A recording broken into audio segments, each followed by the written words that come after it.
حضرت علی رضی اللہ عنہ تاریخ کی انتہائی دلچسپ شخصیت ہیں۔ نبی کریم صلی اللہ علیہ وسلم کے بعد سب سے زیادہ علم رکھنے والے شخصیت ہونے کے ساتھ ساتھ آپ دور نبی صلی اللہ علیہ وسلم کی سب سے بہادر ترین شخصیت بھی ہیں۔ خاندان عبد المطلب کو اسلام کی دعوت دی تو کم سنی کے باوجود اپنے بلند پایہ خیالات کا اظہار کرتے ہوئے نبی کریم صلی اللہ علیہ وآلہ وسلم کا دست و بازو بننے کا اعلان کیا۔ ہجرت کی رات نبی کریم صلی اللہ علیہ وسلم کی بستر پر سوئے جس پر کفار حملے کی غرض سے گھات لگائے ہوئے تھے۔ غزوات النبی صلی اللہ علیہ وآلہ وسلم میں اسلام کو سب سے زیادہ فائدہ آپ کی تلوار ذوالفقار نے پہنچایا۔ ہر جنگ میں نبی کریم صلی اللہ علیہ وسلم مبارزت کے لیے آپ کو بھیجتے اور آپ نے ہمیشہ اپنے انتخاب کو درست ثابت کیا۔ غزوہ الاحزاب میں عرب کے مشہور سورما عمرو بن عبدود کی پیدا کردہ سخت ترین صورت حال میں جب وہ خندق عبور کرنے کے بعد خیمہ نبی صلی اللہ علیہ وسلم کے سامنے نیزہ گاڑ کر مبارزت طلب کرنے لگا، اس کی دہشت سے لوگ کانپتے تھے۔ اس نے سپاہ اسلام کا للکار کر جنت کا مذاق بناتے ہوئے کہا، اے جنت کے دعوے داروں، کہاں ہو؟ کیا کوئی ہے جسے میں جنت کو روانہ کر دوں یا وہ مجھے دوزخ میں بھیج دے؟ اور اپنی بات کی تکرار کرتا رہا۔ حضور صلی اللہ علیہ وسلم نے فرمایا کہ کوئی ہے جو اس کی شر کو ہمارے سروں سے دور کرے۔ حضرت علی کرم اللہ وجہ الکریم نے آمادگی ظاہر کی۔ اس وقت حضور اقدس صلی اللہ علیہ وسلم نے ان کو اجازت نہ دی اور دوسری اور پھر تیسری دفعہ پوچھا۔ تینوں دفعہ حضرت علی کرم اللہ وجہ الکریم ہی تیار ہوئے۔ حضور اکرم صلی اللہ علیہ وسلم نے انہیں اپنا امامہ اور تلوار عطا کی اور فرمایا کہ کل ایمان کل کفر کے مقابلے پر جا رہا ہے۔ ایک سخت جنگ کی جس کے دوران گرد و غبار چھا گیا تھا، نعرہ تکبیر کی آواز آئی۔ حضور صلی اللہ علیہ وسلم نے فرمایا کہ خدا کی قسم علی نے اسے قتل کر دیا ہے۔ حضور صلی اللہ علیہ وسلم نے فرمایا کہ روز خندق علی کی ضرب تمام جن و انس کی عبادت سے افضل ہے۔ بدر و حنین ہو یا احد کی جنگ یا پھر کئی روز سے خیبر کا ناقابل تخسیر مرحب، آپ نے ہمیشہ اسلام کی سربلندی کو یقینی بنایا۔ آپ 21 رمضان المبارک سن 40 ہجری کو مسجد کوفہ میں عبد الرحمن ابن ملجم نامی ایک خارجی کے دوران نماز حملے میں زخمی ہونے کے بعد شہید ہو گئے۔ آپ کو وفات سے پہلے کچھ وقت مل گیا جسے آپ نے اپنے بیٹوں کو وصیت کرنے میں صرف کیا۔ جان کنی کی اس عالم میں ہوئی آپ نے جو باتیں ارشاد فرمائی وہ آب زر سے لکھنے کے لائق ہیں۔ آپ نے حسن اور حسین رضی اللہ کو بلوایا اور ان سے فرمایا، میں تم دونوں کو اللہ سے ڈرنے کی وصیت کرتا ہوں، دنیا کے پیچھے ہرگز نہ لگنا، خواہ دنیا تم سے بغاوت ہی کیوں نہ کر دے۔ جو چیز تمہیں نہ ملے اس پر رونا نہیں، ہمیشہ حق بات کہنا، یتیموں سے شفقت کرنا، پریشان کی مدد کرنا، آخرت کی تیاری میں مصروف رہنا، ہمیشہ ظالم کے دشمن اور مظلوم کے حامی رہنا اور کتاب اللہ کے احکامات پر عمل کرتے رہنا۔ اللہ کے دین کے معاملے میں کسی ملامت کرنے والے کی ملامت سے مت گھبرانا۔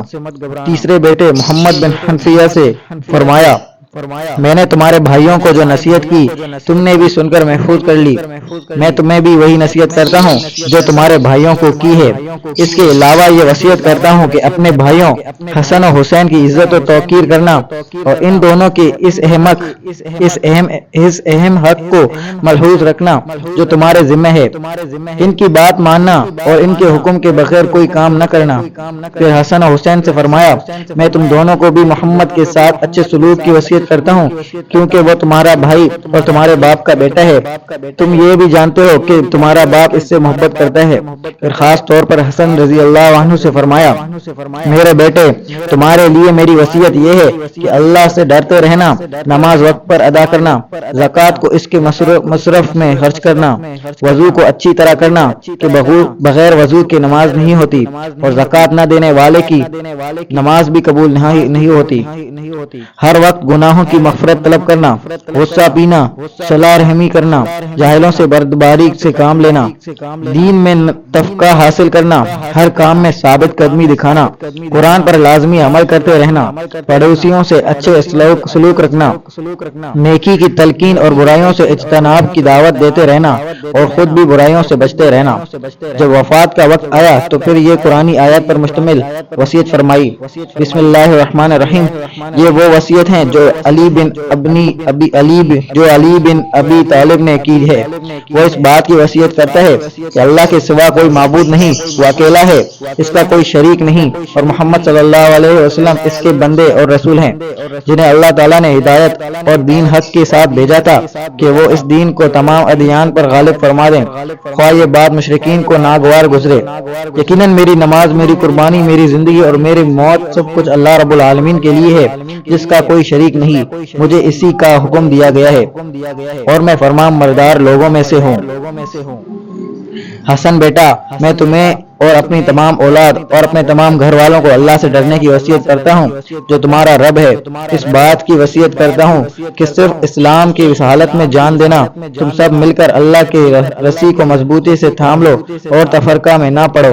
میں نے ابو القاسم صلی اللہ علیہ وسلم کو فرماتے سنا ہے کہ ایک دوسرے باہمی تعلق رکھنا اور اصلاح کرتے رہنا نفل نمازوں اور روزوں سے بہتر ہے۔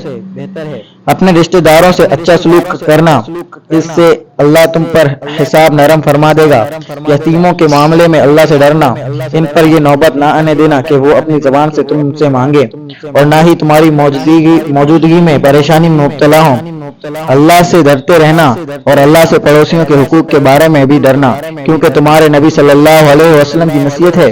اس کے بعد حضرت علی رضی اللہ عنہ نے اور بھی بہت سی نصیحتیں فرمائی، جن میں سے خاص کر نماز، زکوٰۃ، جہاد، امر بالمعروف کی نصیحت تھی، معاشرے کے کمزور طبقات یعنی غربا و مساکین اور غلاموں کے بارے میں خاص وصیت فرمائی، اور صحابہ کرام رضی اللہ عنہم کے بارے میں بھی فرمایا تمہارے موجود ہوتے ہوئے کسی پر ظلم نہ کیا جائے۔ اپنے نبی کے صحابہ کے بارے میں اللہ سے ڈرتے رہنا، پشت دکھانے، رشتوں کو توڑنے اور تفرقہ سے بچتے رہنا، نیکی اور تقویٰ کے معاملے میں ایک دوسرے کی مدد کرنا، اور نافرمانی اور سرکشی میں کسی کی مدد نہ کرنا۔ اللہ سے ڈرتے رہنا کیونکہ اللہ سخت عذاب دینے والا ہے۔ اللہ تمہارے اہل خاندان کی حفاظت کرے جیسے اس نے تمہارے نبی کریم صلی اللہ علیہ وسلم کی حفاظت فرمائی تھی۔ میں تمہیں اللہ کے سپرد کرتا ہوں اور تم پر سلام اور رحمت بھیجتا ہوں۔ حضرت علی رضی اللہ عنہ کی وصیتیں ایسی ہیں کہ پڑھنے والے کا دل بھی بھر آتا ہے۔ ان الفاظ پر غور کیجئے تو معلوم ہوتا ہے کہ دیگر صحابہ رضی اللہ عنہ کے بارے میں بھی آپ کی رائے کیا تھی۔ آپ نے حضرت حسن رضی اللہ عنہ کو خاص کر اس کے بعد کی تلقین فرمائی کہ صحابہ کرام کو ساتھ ملایا جائے، ان سے تفرقہ نہ پیدا کیا جائے اور انہی کے ساتھ رہا جائے، خواہ اس کے لیے انہیں کسی بھی قسم کی قربانی دینا پڑے۔ چنانچہ ہم جانتے ہیں کہ حضرت حسن نے یہی کیا اور قربانی کی ایک ایسی تاریخ رقم کی جس پر ملت اسلامیہ قیامت تک فخر کرتی رہے گی۔ اپنے قاتل کے بارے میں حضرت علی رضی اللہ عنہ نے کیا وصیت فرمائی، اسے بھی پڑھتے چلیے۔ بنو عبد المطلب، کہیں تم میری وجہ سے مسلمانوں کے خون نہ بہا دینا اور یہ کہتے نہ پھرنا کہ امیر المؤمنین قتل کیے گئے ہیں تو ہم ان کا انتقام لے رہے ہیں، سوائے میرے قاتل کے کسی کو قتل نہ کرنا۔ حسن، اگر میں اس کے وار سے مر جاؤں تو قاتل کو بھی ایک ہی وار میں ختم کرنا، کیونکہ ایک وار کے بدلے میں ایک وار ہی ہونا چاہیے۔ اس کی لاش کو بگاڑنا نہیں، کیونکہ میں نے رسول اللہ صلی اللہ علیہ وسلم کو فرماتے سنا ہے کہ تم لوگ مسئلہ سے بچو، خواہ وہ باولے کتے ہی کا کیوں نہ ہو۔